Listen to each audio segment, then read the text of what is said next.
अभिनंदन है, वंदन है। योगी आदित्यनाथ,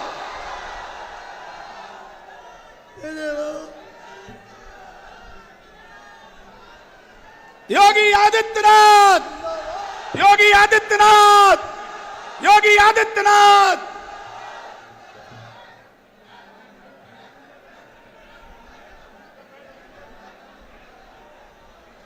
हमारे आप सभी लोग शांति का सहयोग दें, यथास्थान बैठ जाएं। पूज्य महाराज जी मंच पर आ गए हैं और बस 2 मिनट में आपका सबका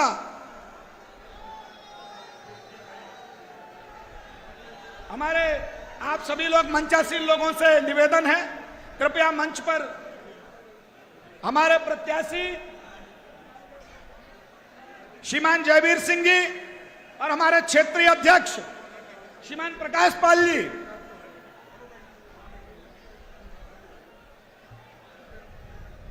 हमारे प्रत्याशी उत्तर प्रदेश के पर्यटन एवं संस्कृति मंत्री श्रीमान जयवीर सिंह जी और हमारे कानपुर बुंदेलखंड के क्षेत्रीय अध्यक्ष श्रीमान प्रकाश पाल जी। माननीय प्रत्याशी महोदय और क्षेत्रीय अध्यक्ष जी से निवेदन है, कृपया महाराज जी का स्वागत करने कृपा करें। आप सब तालियां बजाकर के माननीय महाराज जी का अभिनंदन करें। योगी आदित्यनाथ, योगी आदित्यनाथ, योगी आदित्यनाथ, योगी आदित्यनाथ, योगी जी को जय श्री राम, योगी जी को जय श्री राम।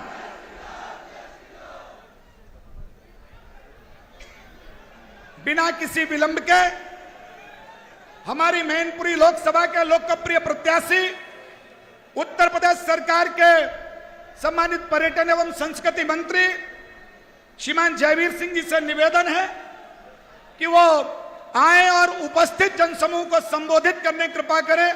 श्रीमान जयवीर सिंह जी, माननीय जयवीर सिंह जी।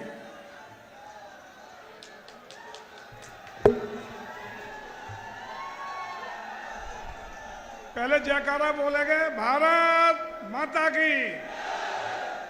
आदरणीय योगी आदित्यनाथ जी, आज की इस चुनावी सभा में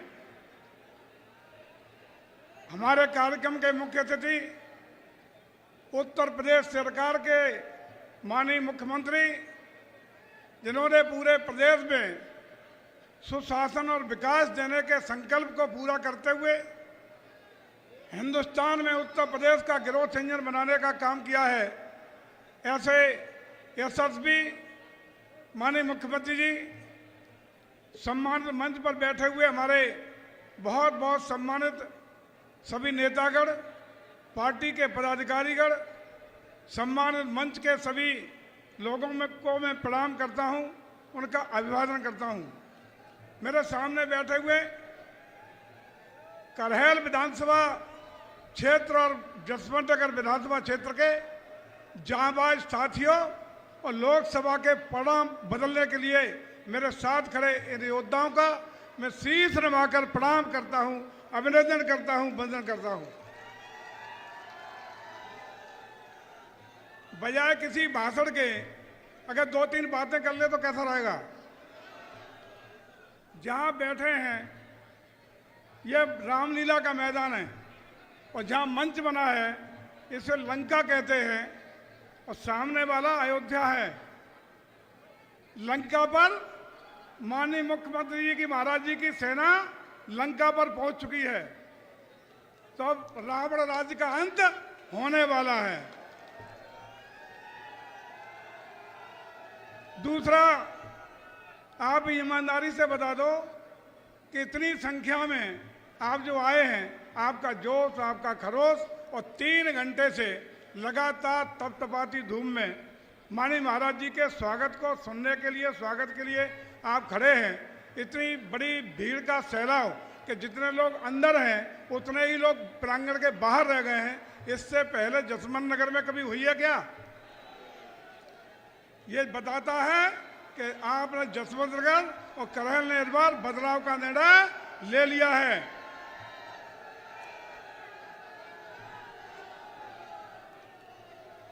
अच्छा, ईमानदारी से एक बात और आपसे पूछ रहा हूं, एक बात, थोड़ा धैर्य संयम रखे, धैर्य और संयम। एक चीज और आप बता दें कि 2012 में अखिलेश यादव जी उत्तर प्रदेश के मुख्यमंत्री अपने कर्मों से बने थे, अपने मेहनत से बने थे क्या? उत्तर प्रदेश के मुख्यमंत्री प्रदेश की जनता ने बनाने का निर्णय दिया था माननीय मुलायम सिंह यादव जी को, लेकिन पुत्र मोह में उन्होंने अपने पुत्र को उत्तराधिकारी के रूप में उत्तर प्रदेश की सत्ता सौंपने का काम किया। बड़ी उम्मीदें थी पूरे प्रदेश को कि नया रखा है, बताते हैं कि कई मिलिट्री स्कूल में पढ़े हैं, बताते हैं कहीं विदेश में भी पढ़े हैं, और बड़ा उम्मीदें थी कि प्रदेश को एक नया युवा नेतृत्व मिला है, उत्तर प्रदेश में विकास होगा, हमारे किसानों का, बेरोजगारों का, महिलाओं का भला होगा, एक प्रदेश को नई दिशा मिलेगी। लेकिन हुआ क्या? जैसे ही अखिलेश जी आपने उत्तर प्रदेश की गद्दी संभाली तो जैसे बिल से चूहे निकलते हैं ऐसे ही आपके पालतू अपराधी, पालतू गुंडे, पालतू माफिया, गुंडई, अराजकता, जमीनों पे कब्जे, चौथ वसूली। अरे यहाँ जसवंत नगर वाला करहल में था, एक गाड़ी चलती थी तो क्या राइफलें होती थी? 6 राइफलें, और 3 गाड़ी का काफिला होता था तो 15 राइफलें होती थी कि नहीं होती थी? अब कहीं दिखाई पड़ रही है? कहाँ चली गई राइफलें? जंग खा रही है, जंग। किसका सुशासन? महाराज जी, आदरणीय योगी आदित्यनाथ जी का। अब किसी माई के लाल की हैसियत नहीं कि किसी कमजोर को, किसी असहाय को, किसी भी समाज के व्यक्ति को गुंडई करके उसकी जमीन पे कब्जा कर ले। किसी माई के लाल की हैसियत नहीं कि आपके साथ सम्मान को ठेस पहुंचा ले। आज सुशासन और राम राज्य है कि नहीं? बड़ा कहते हैं कि मैनपुरी गढ़ है इनका, गढ़, और खास रूप से जसवंत नगर को गढ़ बताते हैं, गढ़ बताते हैं करहल को। एक गढ़ इनका 2022 में भी चलता, मैनपुरी सदर, जिस पर भी गढ़ बताते थे। इनका एक शराबी किस्म का एक विधायक हुआ करता था जो लंबे समय से कब्जा किया था। वो गढ़ उखड़ा आप सब लोगों की कृपा से, वो ऐसा गढ़ उखड़ा कि जो शराबी विधायक था उसकी उसी के समाज के लोगों ने गुंडई जब इन्होंने पोलिंग पे जाके की तो चुनाव भी हराया और पोलिंग मार के उसका चेहरा भी बिगाड़ने का काम आप सब लोगों ने किया था। तो एक गढ़ वो ढहा है, ये गढ़ ढहेगा। एक गढ़ आपने ढाया है, ये गढ़ भी ढहेगा।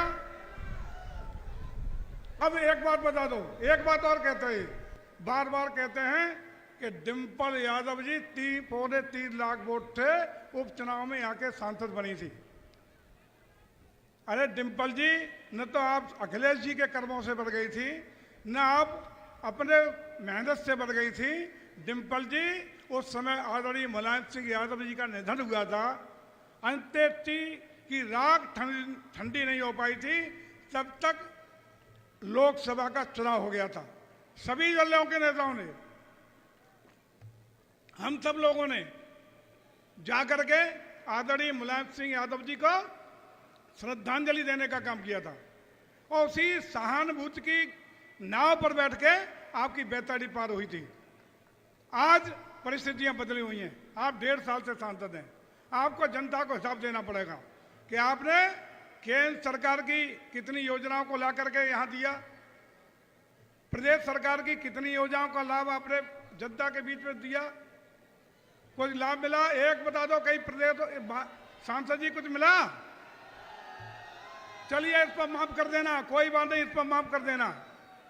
ये बता दो, ये कहेंगी कि हमारी सरकार ही नहीं है, केंद्र में हमारी सरकार नहीं है और प्रदेश में हमारी सरकार नहीं है, तो काहे को लड़ने चली आई हो? सरकार तो अब भी नहीं है। आदरणीय योगी जी लगातार आगे 3 साल के लिए मुख्यमंत्री है और आदरणीय मोदी जी के नेतृत्व में 5 साल की सरकार फिर बनने जा रही है। आप काहे के लिए फिर लड़ने चले आई? चलिए इस पर भी माफ कर दो। सांसद निधि का एक आदमी बता दो, किसी के क्षेत्र में सांसद निधि का पैसा तो इनका था, सरकार नहीं थी, तो सांसद निधि का कितना पैसा किस गांव में आदरणीय सांसद जी आपने देने का काम किया। मिला कहीं? चलिए इसको भी माफ कर दो।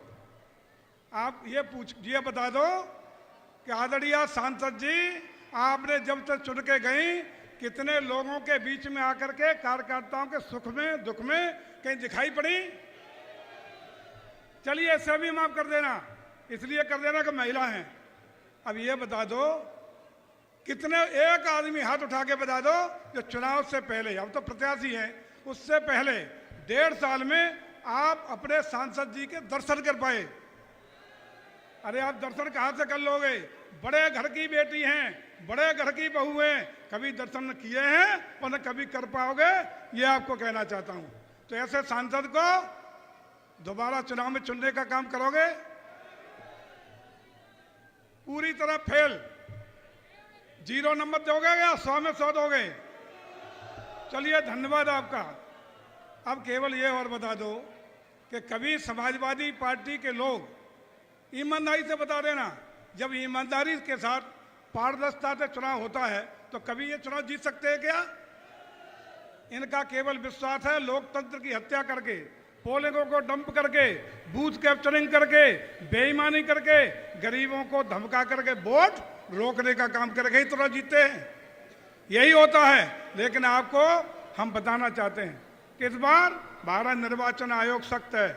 आदरणीय महाराज जी की सरकार है और प्रत्याशी जयवीर सिंह हैं। किसी भाई के लाल की हैसियत नहीं है कि किसी गरीब के पोलिंग पर कब्जा कर ले, किसी माई के लाल की हैसियत नहीं है।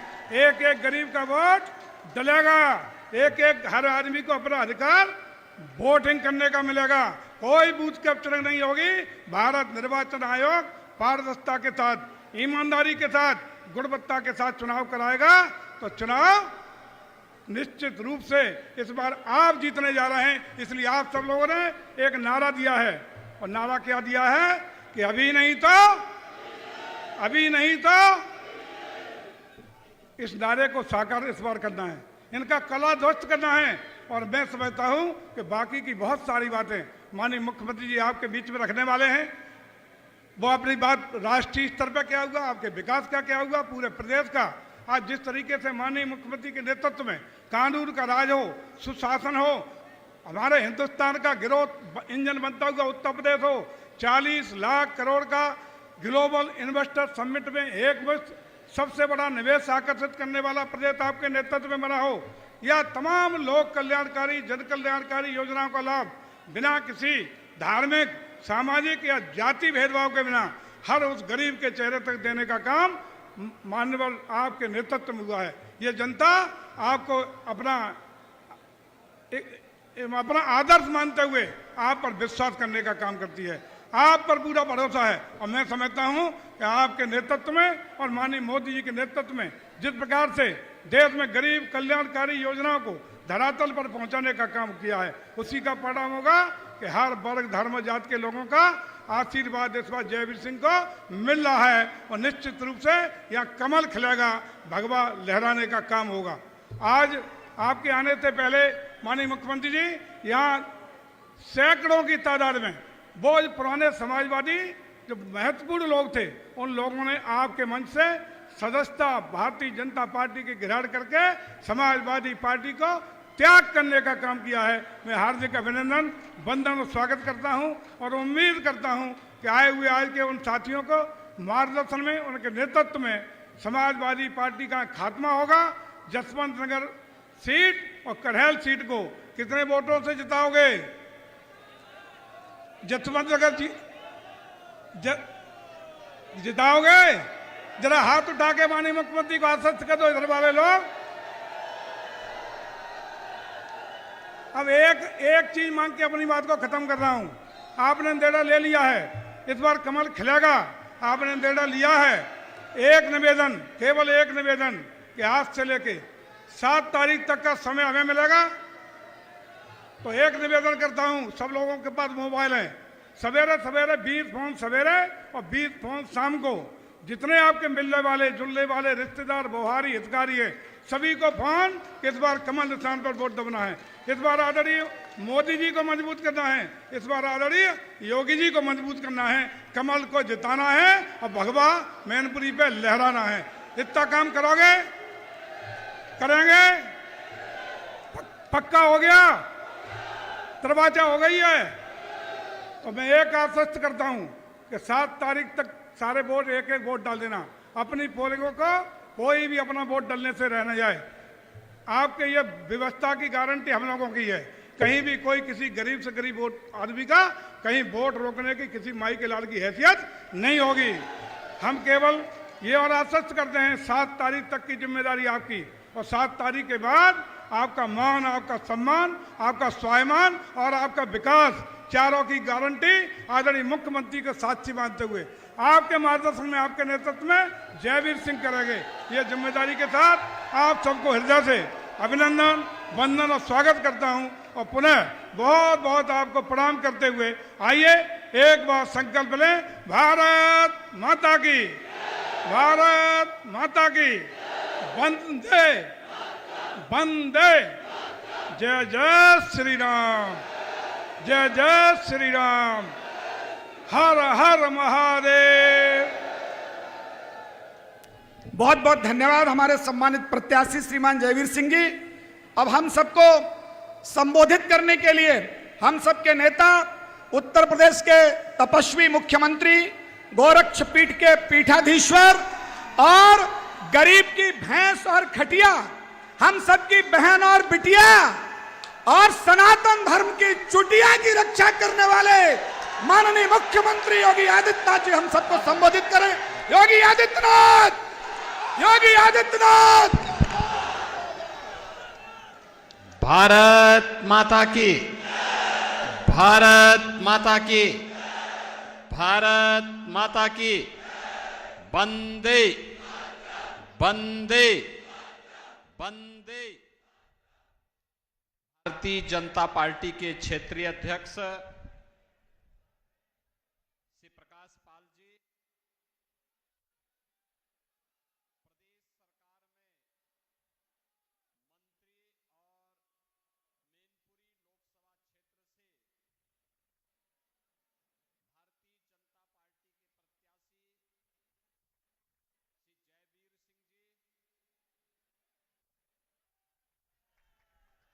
माननीय विधायक राम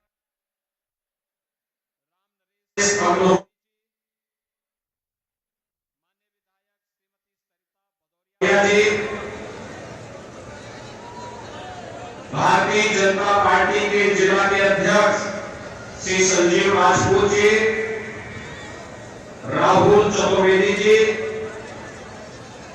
प्रदेश उपाध्यक्ष श्रीमती कमलावती जी, पूर्व सांसद रघुराज साठे जी, पूर्व सांसद प्रेमदास कठरिया जी,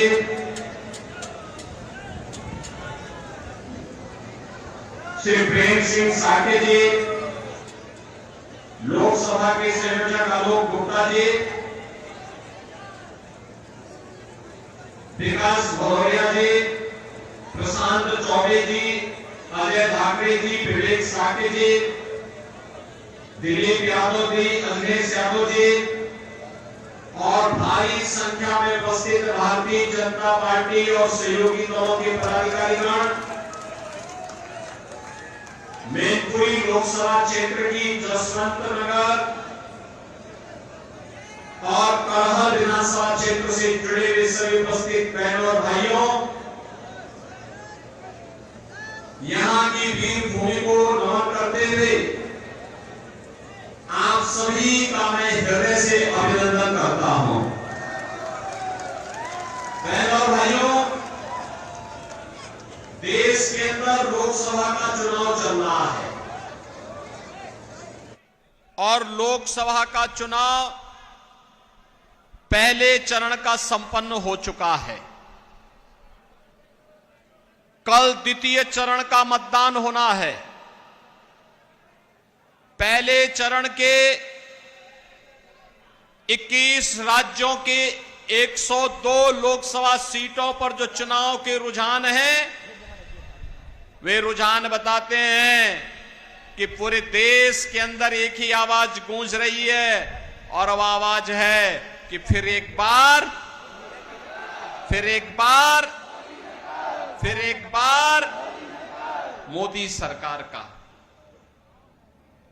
बहनों और भाइयों, जो ये पूरे देश के अंदर की आवाज है,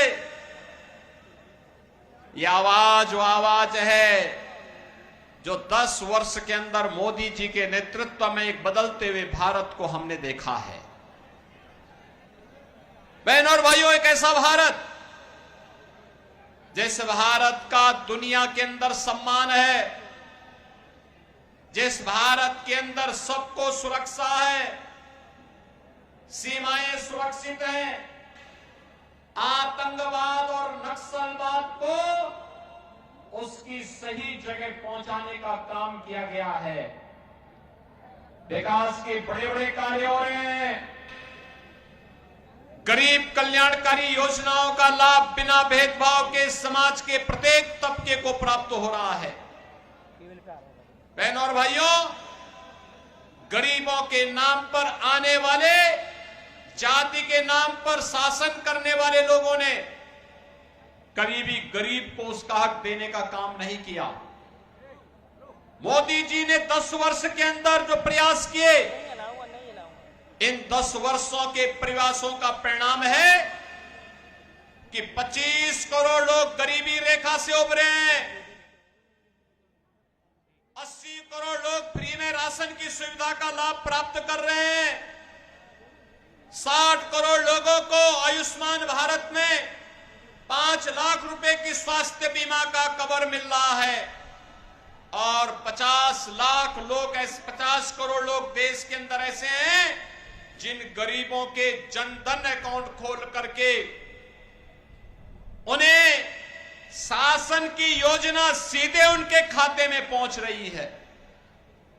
बहनों और भाइयों, 12 करोड़ किसानों को प्रधानमंत्री किसान सम्मान निधि का लाभ, 12 करोड़ गरीब घरों में शौचालय का निर्माण, 10 करोड़ लोगों में रसोई गैस का सिलेंडर वितरित होना, 10 करोड़ लोगों, 10 करोड़ महिला स्वयंसेवी समूह के माध्यम से महिलाओं को आर्थिक स्वावलंबन की ओर अग्रसर करना,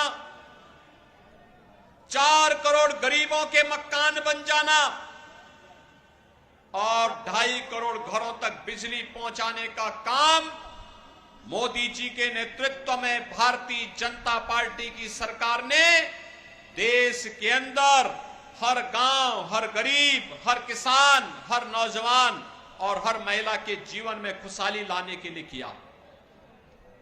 बहनों और भाइयों, एक तरफ विकास और विकसित भारत की संकल्पना के साथ मोदी जी इस 2024 के लोकसभा चुनाव में आपके सामने हैं और दूसरी ओर सपा, कांग्रेस का इंडी गठबंधन और बहुजन समाजवादी पार्टी अपने अपने कुनबे के साथ फिर से इस चुनाव में आ गई है। चुनाव के पहले लोग दिखाई नहीं देते, चुनाव के दौरान आकर के तमाम प्रकार के राग अलापते हुए दिखाई देते हैं।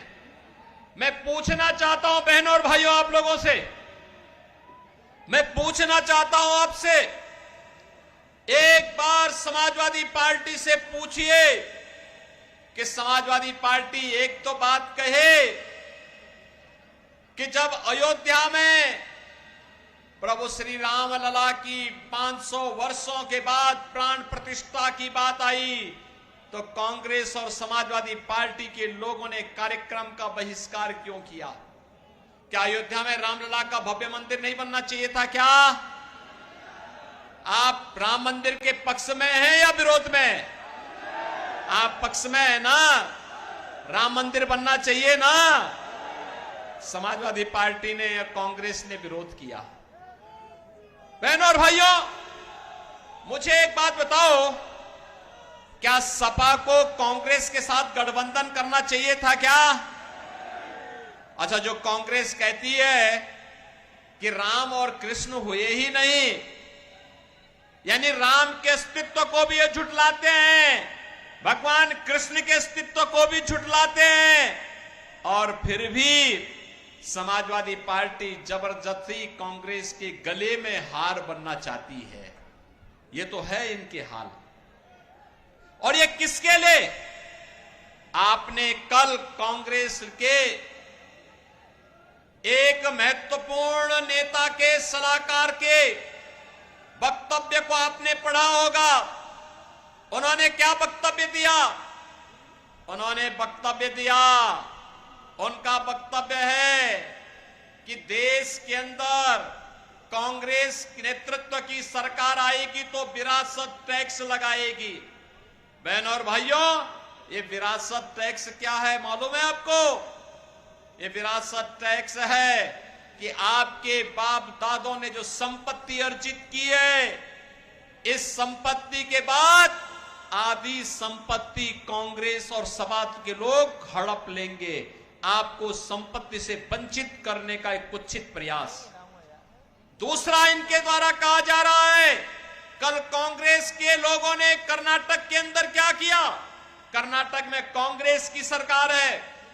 उन्होंने कहा ओबीसी के आरक्षण में उन्होंने 32% आरक्षण बहनों और भाइयों मुस्लिम लोगों को दे दिया। यानी कांग्रेस ओबीसी के, पिछड़ी जाति के लोगों के आरक्षण को डकैती डालने का काम कर रही है, उसको बांटने का काम कर रही है। और ऐसा नहीं कि पहली बार हो रहा है। याद करिए, जब कांग्रेस नेतृत्व की यूपीए सरकार थी और सपा और बसपा दोनों कांग्रेस नेतृत्व की यूपीए सरकार का समर्थन कर रही थी, उस समय क्या आलम था? उस समय उन्होंने एक जस्टिस रंगनाथ मिश्रा कमेटी गठित की थी। उस कमेटी ने संस्तुति की थी कि मुसलमानों को भी पिछड़ी जाति में और अनुसूचित जाति में शामिल करके आरक्षण का लाभ जो पिछड़ी जाति के लोगों को मिल रहा है, उनमें से कुछ को कटौती करके मुसलमानों को दे देना चाहिए, कुछ को अनुसूचित जाति को दे देना चाहिए। ये तो कांग्रेस नेतृत्व की मंशा थी। यही नहीं, सच्चर कमेटी की रिपोर्ट भी किसी बात की ओर इंगित करती है। यह भी कांग्रेस ने गठित की थी। और आज जब कांग्रेस आई है तो कांग्रेस यही कहती है, फिर से कांग्रेस यही कह रही है कि आएंगे तो देश के संसाधनों पर फिर से मुसलमानों का अधिकार हो, इसकी वे वकालत करेंगे। बहनों और भाइयों, यहां का हिंदू कहां जाएगा? यहां की अनुसूचित जाति, जनजाति के लोग, पिछड़ी जाति के लोग कहां जाएंगे? बाबा साहब भीमराव अंबेडकर के संविधान को ये लोग अपमानित करना चाहते हैं। ये कांग्रेस और समाजवादी पार्टी के लोग देश की कीमत पर राजनीति करना चाहते हैं। और इसीलिए आपसे मैं कहने के लिए आया हूं, ये चुनाव केवल सामान्य चुनाव नहीं है बहनों और भाइयों, देश के भाग्य को बनाने वाला चुनाव है।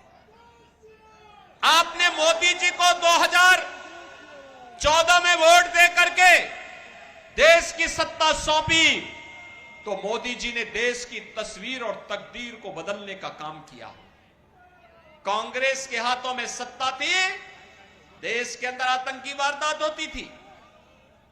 कल मैं समाजवादी पार्टी की इस क्षेत्र के एक नेत्री के बयान को पढ़ रहा था, और बहनों और भाइयों, इसके द्वारा कहा जा रहा था कि मोदी जी ने जो बात कह दी है कि कांग्रेस का घोषणा पत्र कहता है कि हम गरीबी हटाएंगे। अरे गरीबी हटाओ का नारा कांग्रेस का आज से है क्या? आज से 54 साल पहले श्रीमती इंदिरा गांधी जी ने 1970 में नारा दिया था गरीबी हटाओ का, और 54 वर्ष के बाद उनका पोता भी वही रूप टोता रटंत कर रहा है कि हम गरीबी हटाएंगे। अरे 65 वर्षों तक शासन किए थे, तब तो कुछ कर नहीं पाए थे, और आज गरीबी हटाओ की बात याद आ रही है। जब कांग्रेस की सत्ता थी तो गरीब भूखों मरता था, किसान आत्महत्या करता था, बेटी और व्यापारी सुरक्षित थी, और नौजवान पलायन करता था। आज कहते हैं गरीबी हटाएंगे, और गरीबी कैसे हटाएंगे? गरीबी हटाने के लिए कह रहे हैं कि हम आपकी प्रॉपर्टी का सर्वे करवाएंगे। यानी आपके बाप दादों ने, आपके माँ बाप ने अगर कोई मकान एक शहर में बना दिया, एक गांव में बना दिया, आपके परिवार में 5 लोग हैं और 2 कमरों में रह सकते हैं, 4 कमरे हैं, तो 2 कमरे को ये लोग कांग्रेस और सपा के लोग हड़पने का कार्य करेंगे, हम सर्वे करा देंगे। अरे मेहनत करेगा हमारा आदमी और हड़पने के लिए फिर एक कांग्रेस और सपा के गुंडों को आप छूट देंगे कि वे आपकी संपत्ति को हड़पने का काम करेंगे? क्या ये अधिकार देंगे आप? लेकिन कांग्रेस और सपा का इंडी गठबंधन का घोषणा पत्र इस बात को कहता है। और बहनों और भाइयों, मैं उनका बयान पढ़ रहा था, कह रहे थे कि मोदी जी ने कहा है कि माता बहनों के मंगलसूत्र पर भी संकट आने वाला है। हमारी हिंदुस्तान की संस्कृति है, शिष्टाचार है, परंपरा है कि हमारी माता बहनें स्त्री धन के रूप में जेवर को अपने यहां संभाल करके रखती हैं। दुनिया के अंदर कहीं नहीं मिलता, केवल हिंदुस्तान में हमारी माताएं बहनें रखती है। जेवर, मंगलसूत्र भी होता है, गले का हार भी होता है, लॉकेट भी होता है, और भी उनके पास अपने जेवर होते हैं। पैसा होता है उसको संभाल के रखती हैं, फिर जेवर खरीदती हैं, सोना खरीदती हैं, चांदी खरीदती हैं।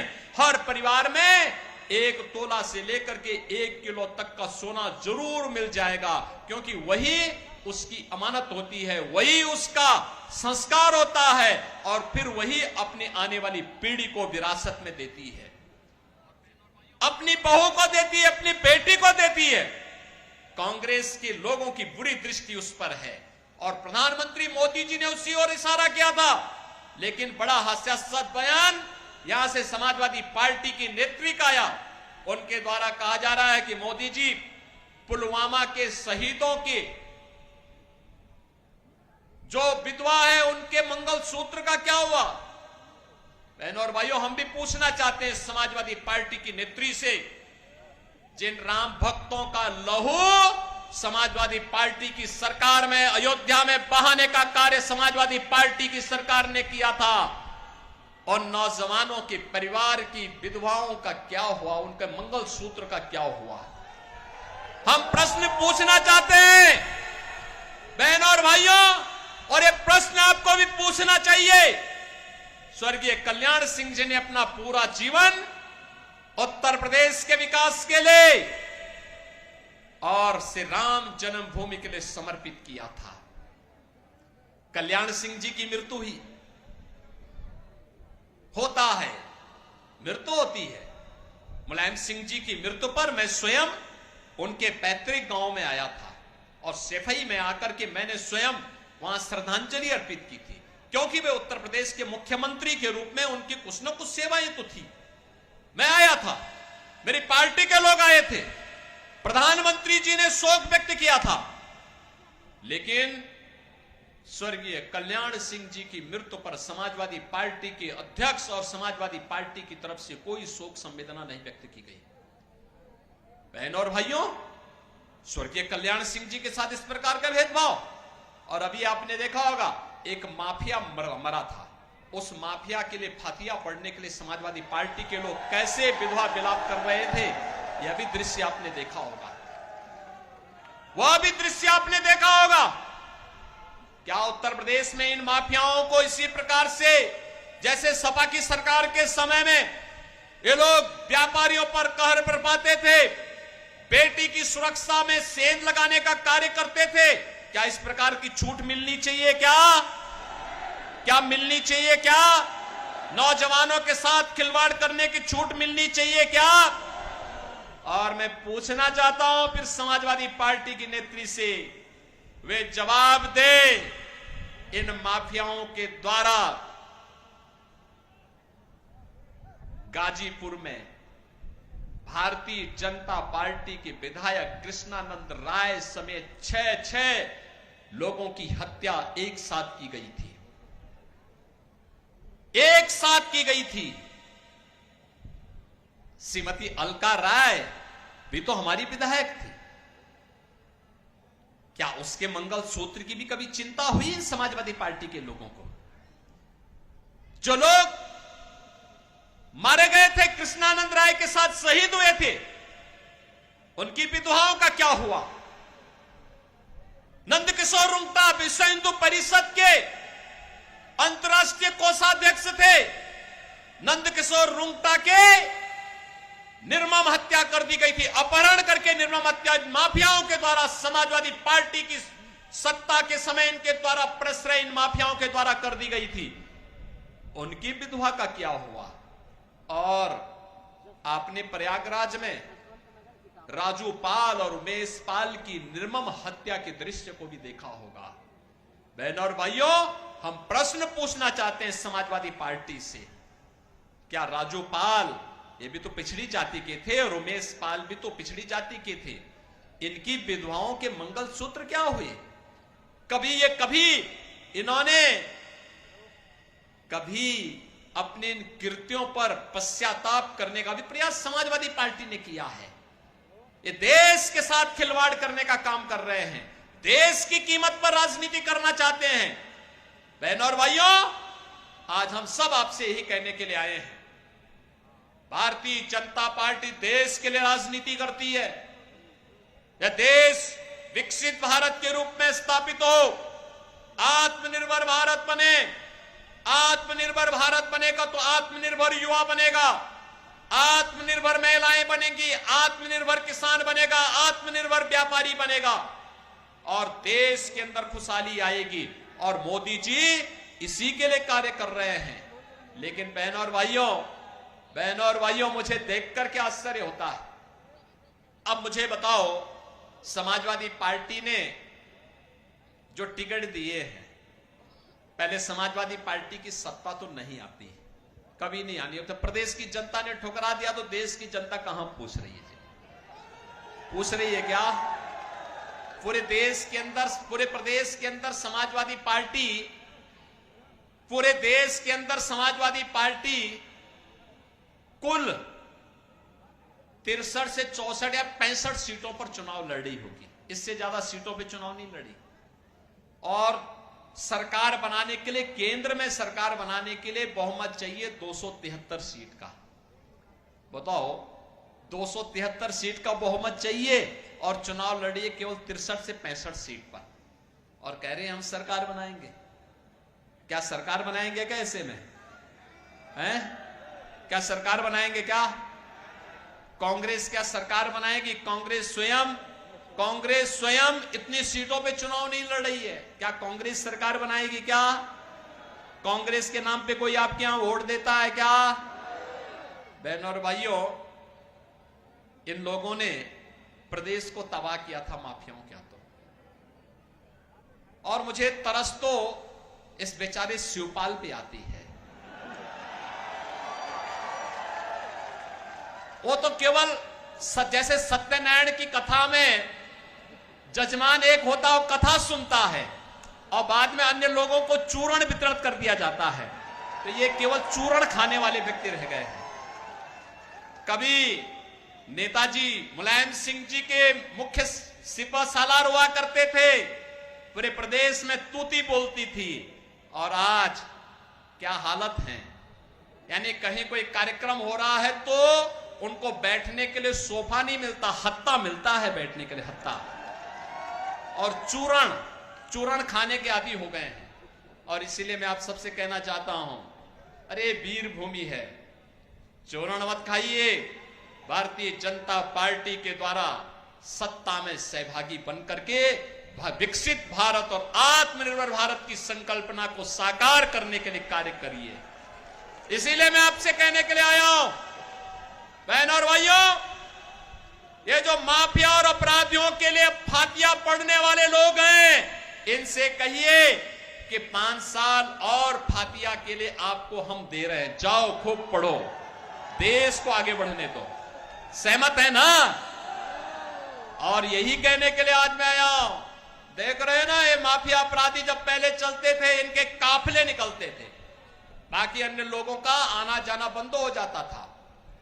और अब इनके गले में तख्ती लटकी है, कहते हैं हुजूर एक बार केवल जान बख्श दो, ठेली लगा करके आजीविका चला लूंगा। अब जमीन कब्जा नहीं कर पाएंगे लोग। पहले बोलते थे ना, जो प्लॉट खाली है वह प्लॉट, उस पे कब्जा करते थे जबरदस्ती, सपा का बोर्ड लगा के कब्जा कर लेते थे। अब भी कब्जा कर पाएंगे क्या? अब कब्जा नहीं कर पाएंगे, क्योंकि मालूम है कि पीछे से बुलडोजर की दृष्टि भी पड़ रही है, पड़ती है, वो बहुत ठोस एकदम सटीक निशाना लगाता है। और जब चलता है ना तो ऐसे चलता है कि बड़े बड़े माफिया की पैंटें गीली हो जाती हैं। और बहनों और भाइयों, मैं यही कहने के लिए आज आया हूं, ये हमारे लिए गौरव की बात है। 500 वर्षों के बाद अयोध्या में रामलला विराजमान हुए हैं। हुए हैं ना? हुए हैं, कोई संदेह है क्या? भाजपा जो कहती है सो करके दिखाती है। और आप देखना, काशी और अयोध्या तो हमारा संकल्प पूरा हुआ। अब हम लोग मथुरा की तरफ प्रस्थान कर रहे हैं। ब्रजभूमि के विकास के लिए हम आगे बढ़ चुके हैं और ब्रजभूमि के विकास के साथ जसवंत नगर करहल को जुड़ना होगा। सहमत हैं?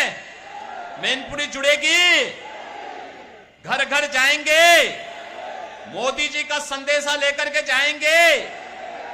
देश को आतंकवाद और नक्सलवाद से मुक्त करने के लिए जो कार्य मोदी जी ने किया है इसके प्रति, और अयोध्या में रामलला को विराजमान करने के लिए जो कार्य किया है इसके प्रति कृतज्ञता ज्ञापित करते हुए मोदी जी को पत्र लिख करके समर्थन की घोषणा करेंगे। बहनों और भाइयों, इसीलिए हम लोगों ने श्री जयवीर सिंह जी को यहां पर भारतीय जनता पार्टी और सहयोगी दलों के प्रत्याशी के रूप में उतार करके भेजा है। अब आप सोचो पहले यहां पे रामलला मैदान भी ठीक ढंग से नहीं था। आज देखो ना क्या भव्य बना है, क्या भव्य बन चुका है। देखो, भाजपा आएगी तो रामलला मैदान बनाएगी, रामलला का मंडप बनाएगी। भाई, हम लोग तो समाज के लिए करेंगे, और सपा आएगी तो वे अपना घर बनाएंगे। यही करेंगे ना? करेंगे ना? आप मुझे बताओ कि यादवों में भी टिकट देने थे तो एक ही परिवार के सब है, एक परिवार से बाहर कोई उभर ही नहीं पा रहा है। राष्ट्रीय अध्यक्ष, महिला मोर्चा की प्रभारी, उनकी एक ही परिवार, पति पत्नी दोनों। ऐसे ही शिवपाल जी को भी एक चूर्ण दे दिया, बदायूं वाले। श्योर शॉट है कि वहां पे हारना है सपा को, तो वहां कहा चलो शिवपाल हारने के लिए ही उन्होंने शिवपाल जी को वहां भेज दिया। वो तो 100% तय है कि वहां पे सपा का खाता खुलना ही नहीं। और इसके बाद फिरोजाबाद में उन्होंने भेजा है, तो फिरोजाबाद में तो पिछली बार ही तय हो चुका है कि वो भाजपा के पक्ष में निर्णय ले चुके हैं। और 5वीं सीट है, बेचारा धर्मेंद्र यादव ना चाहते हुए फिर आजमगढ़ चला गया। पिछली बार दिनेश लाल यादव निरोवा, भोजपुरी का बहुत अच्छा कलाकार है, और निरोवा ने पिछली बार ऐसा हराया कि दोबारा वे आजमगढ़ नहीं जा पाए डर के मारे। और फिर से आजमगढ़ की जनता यही फैसला करने जा रही है। लेकिन ये 5 के अलावा क्या कोई दूसरा यदुवंशी नहीं था क्या? एक परिवार के अलावा कोई है ही नहीं क्या? बहनों और भाइयों, ये परिवारवादियों को सबक सिखाने का समय है। ये जातिवादी राजनीति को प्रश्रय देकर के अपने परिवार को भरने वाले और देश की सुरक्षा के साथ सेंध लगाने वाले, गरीब मरता था, भूखों मरता था, स्वास्थ्य के अभाव में मरता था, मंदिर लूटे जाते थे, व्यापारी ठगा जाता था, महिलाओं की इज्जत के साथ खिलवाड़ होता था, नौजवानों की नौकरी के साथ, उनकी आजीविका के साथ ये लोग खिलवाड़ करते थे। लेकिन आतंकवादियों को बिरयानी खिलाते थे, बिरयानी। आप सोचो ना, समाजवादी पार्टी की सरकार के समय तो आतंकवादियों के मुकदमों को वापस तक करने का इन्होंने प्रयास किया था। और तब हाईकोर्ट ने टिप्पणी की थी। हाईकोर्ट ने कहा था, आज इन दुर्दांत आतंकवादियों का मुकदमा वापस ले रहे हो, कल इन्हें पद्म पुरस्कार दोगे ये नहीं चलेगा और खारिज कर दिया था। बहनों और भाइयों, आपने 7 वर्ष में यूपी में कहीं दंगा देखा है क्या? कहीं कर्फ्यू देखा है क्या? कहीं पर बेटी और बहन की सरेआम इज्जत के साथ खिलवाड़ करते हुए किसी बेशरम व्यक्ति को देखा है क्या? कोई कर पाएगा क्या आज के दिन पे? करेगा तो फिर फल भी भुगतेगा। केवल अयोध्या में रामलला कोई विराजमान नहीं करेंगे। जो व्यापारी और बेटी की सुरक्षा के साथ खिलवाड़ करेगा, राम नाम सत्य है की गारंटी भी हमसे ले लेगा। और इसीलिए आपसे कहने के लिए बहनों और भाइयों, आज हम लोग आए हैं कि श्री जयवीर सिंह जी के नेतृत्व में आज भारतीय जनता पार्टी ने उन्हें प्रत्याशी बनाया है। श्री राम नरेश अग्निहोत्री जी और यहां के हमारे सभी जनप्रतिनिधिगण, पदाधिकारीगण, ब्लॉक प्रमुखगण, ये सभी लोग लग करके आप सबसे अपील करने के लिए आए हैं। बहनों और भाइयों, मैं आपसे अपील करूंगा, घर घर जाइए, मोदी जी का प्रतिनिधि बनिए, मेरी अपील भी घर घर पहुंचाइए और स्वयं जयवीर सिंह बन करके भारतीय जनता पार्टी के पक्ष में मतदान करने के लिए आप आगे बढ़िए। आप मतदान के लिए आगे बढ़िए। जो भारत के सैनिकों का अपमान करते हैं, पुलवामा के शहीदों का अपमान करते हैं, जो भारत की सीमा के साथ खिलवाड़ करते हैं, आतंकवाद और नक्सलवाद को प्रश्रय देने का काम करते हैं और माफिया और अपराधियों के लिए फातिया पढ़ने का काम करते हैं, इनको एक सिरे से खारिज करिए। भारतीय जनता पार्टी को तीसरी बार सत्ता सौंपे और मोदी जी के नेतृत्व में एक आत्मनिर्भर, एक खुशहाल और एक विकसित भारत की परिकल्पना को साकार करने के इस राष्ट्र यज्ञ में सहभागी बनिए। यही अपील आप सबसे करने के लिए मैं विशेष रूप से इस जसवंत नगर विधानसभा क्षेत्र में आया हूं। सब लोग सहमत हैं? सब लोग सहमत हैं? पीछे वालों से पूछ रहा हूं मैं, सब लोग बताइए पीछे तक मेरी आवाज जहां तक पहुंच रही है, घबराइए मत, वहां तक मेरी आवाज पहुंच रही, दोनों हाथ ला करके मेरे साथ बोलेंगे, भारत माता की, भारत माता की, भारत माता की जय श्री राम, जय जय श्री राम।